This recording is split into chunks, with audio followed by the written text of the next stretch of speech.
What are you contemplating, Christopher? I love it. Is it that nice? Point out its 5 finest qualities. Well, the doors are fantastic.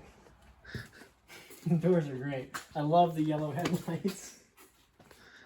Can't forget about the swat on the roof. That's mint.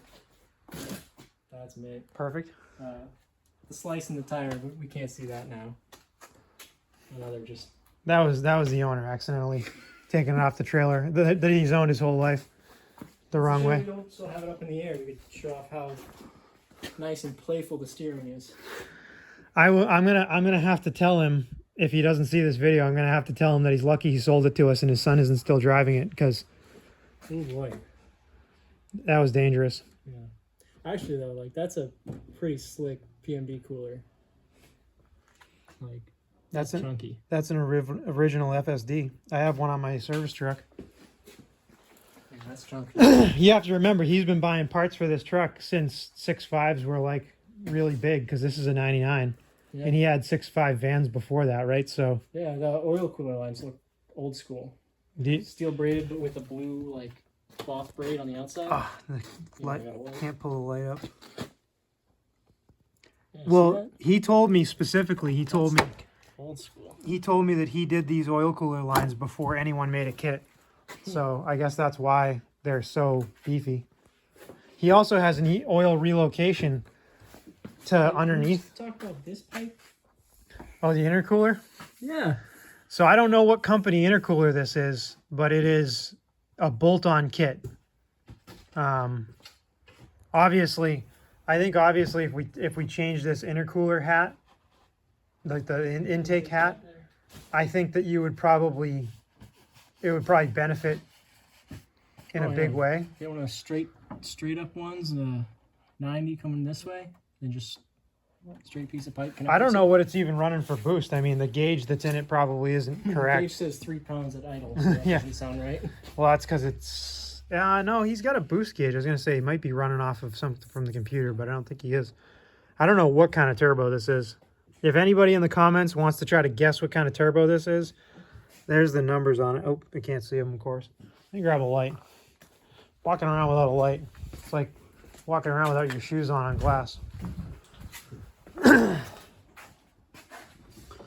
So that is the part number on the turbo. 696488B. It's got a regular T3 flange or T4 flange. I can't remember which it is. I think it's T3. And then it's just got a bunch of bolt-on stuff for the oil stuff.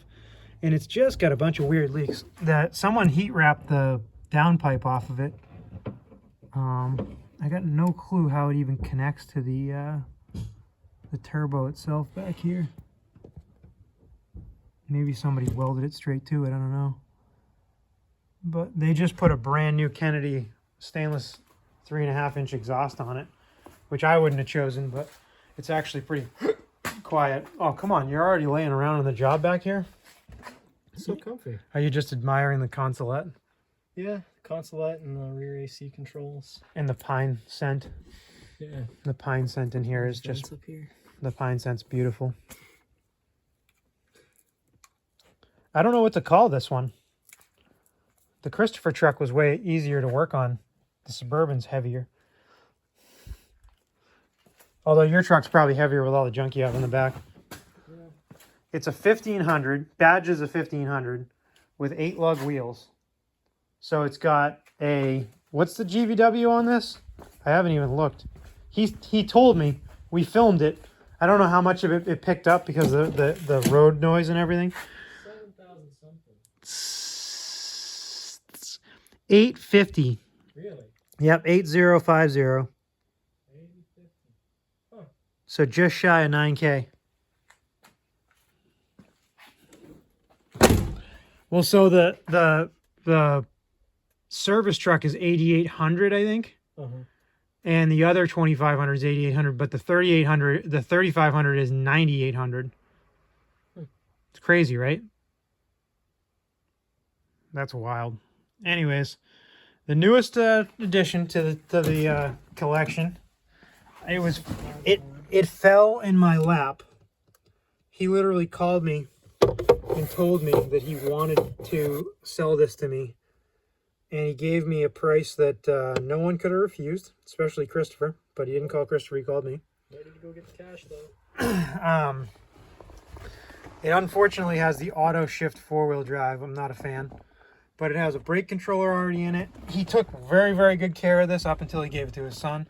And then he said he had to just, whatever happens to it, happens to it. He let his son have it. And it is what it is. And it has rear AC and heat. But hopefully we'll be able to resurrect it and, you know, get it back to its former glory. Check out this old school gauge. I just wonder how old this gauge is. Like year-wise. Just don't know. But he was meticulous about everything he did. He just, once his son got it, he had his Duraburb, and, you know, it is what it is. Anyways, guys, thanks for watching. Like, comment, subscribe. Let me know what you think about the heated mirrors even. Heated mirrors. And, we'll see you on the next one. Hopefully we'll have a video. This thing runs mint. You don't have to have a video. I mean, it's got a 150K motor in it. He put a brand new engine in it at 150K. It's got almost 300K, so it's just about 350K motor. And it sounds like a brand new engine. I mean, he's put AMSOIL in it since he did this motor over, and it sounds like it. So anyways, guys, like, comment, subscribe. Let me know what you think in the comments of this video and what you want to see in the future of this Suburban. So the wife's Yukon is gone because a tree fell and hit it in the camper, and it crushed the pillar right here, and the insurance company totaled it and gave me more than enough money to make this truck perfect for her, for everything her little heart desires. So let me know what your little heart desires in the comment box and what we should do to this thing for her. Talk to you later, guys.